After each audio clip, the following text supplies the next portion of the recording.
What is up, cinephiles, and welcome back to Screen Kings. For today's movie review, let's talk about the period comedy thriller Amsterdam, directed by David O. Russell.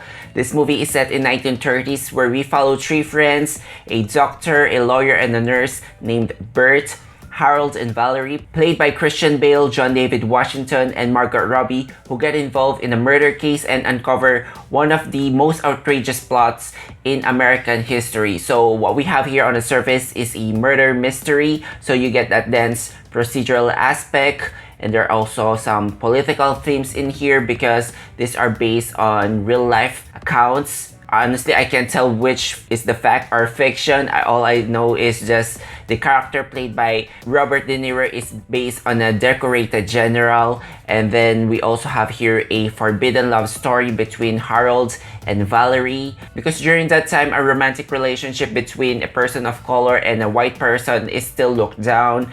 And then when it comes to the genres, it actually shifts from a drama to comedy to thriller, and then I would say this is also both character driven and plot driven. At the beginning of the film, we get a huge exposition as to the backstory of this tree, and yeah, I think going in, I know that this movie already get a low score in Rotten Tomatoes. It's panned heavily by the critics.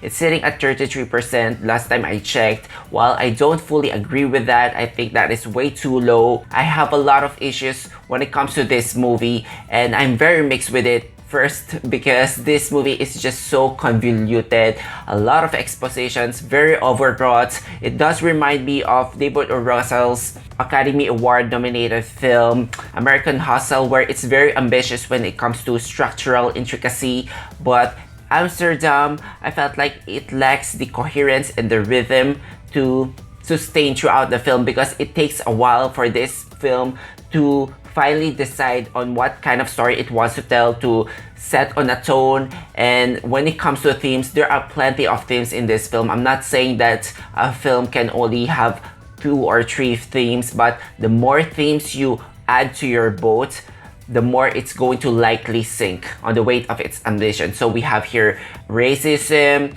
anti-Semitism, fascism, some big themes about history seeming to repeat itself, and not to mention that the supporting cast here is composed of A-listers.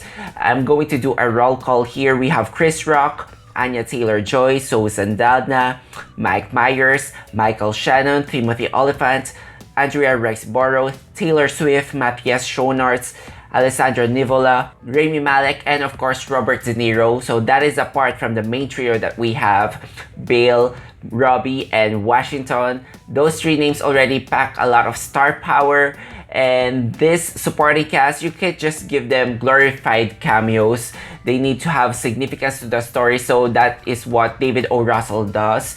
And in the process, there were some scenes here, conversations that went way too long, and I can really felt the strain in here. It starts to drain the audience. Honestly, at one point, I'm starting to check out of this film. I caught myself just hearing the dialogues and not really processing them. And it's tough because when it comes to the supporting cast, sometimes they take away to the main focus of the film, which should have been the heart, which is the friendship and the love between our main trio here. But when you get some supporting cast as A-listers, your eyes or your attention tends to focus somewhere else because they might have been an important character. And frankly, there are some characters here that should have been written off just to condense the film, to focus the storytelling. In terms of the leads, we have likable leads.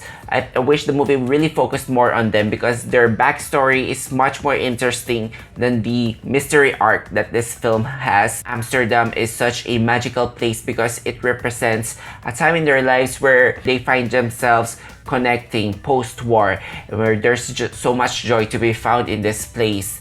And so when it came to the message towards the end, with all the discordant tones that the film has, it kind of gets lost along the way, that message, that literally the character here would have to do a voiceover on the message of the film. So just to make a point, I felt like it is a missed opportunity because somewhere along this muddled mess of a film is a really good story that should have been kept really simple. I kept thinking that maybe this would have worked as a miniseries, but then again, it can definitely work as a film as long as it shaves off the not so important parts of the film, the narrative paddings. I'm not gonna say that this is a bad movie, I'm just so mixed about it. I can see that the direction here of David O. Russell still shines at some moments. He has shown flair in his execution and also with the technical aspect of the things.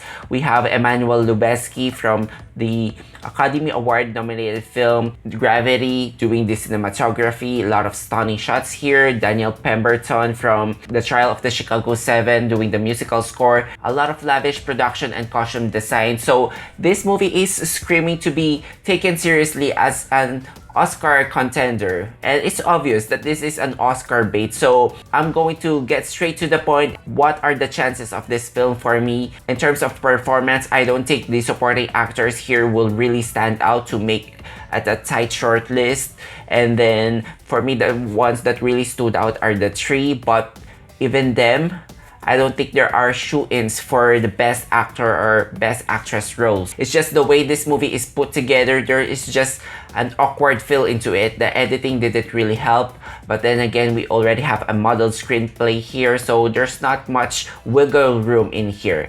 So overall, this movie is, I would say it's very confused when it comes to its storytelling. It takes a while to get its footing and to find the right tone. Maybe I would have enjoyed this movie on a second viewing if I already know which direction it's going and I can just enjoy the performances, but as of my first viewing, I am more squinting on the plots and I wish they really kept it simple. I'm gonna give this one a 2.5 out of 5 stars. That score might still go up, but I felt like this is already a fair rating because there are some entertaining parts of the film, but then there are some parts of the film that I also felt bored. So it's really a mixed bag for me. But how about you guys? Have you seen Amsterdam? Do you plan to see it? Let me know what you think in the comment sections down below. Also, if you enjoyed watching this video, hit that like and that subscribe button if you haven't yet for weekly content. Thank you so much guys for watching. Until then, I'll see you all on the next one.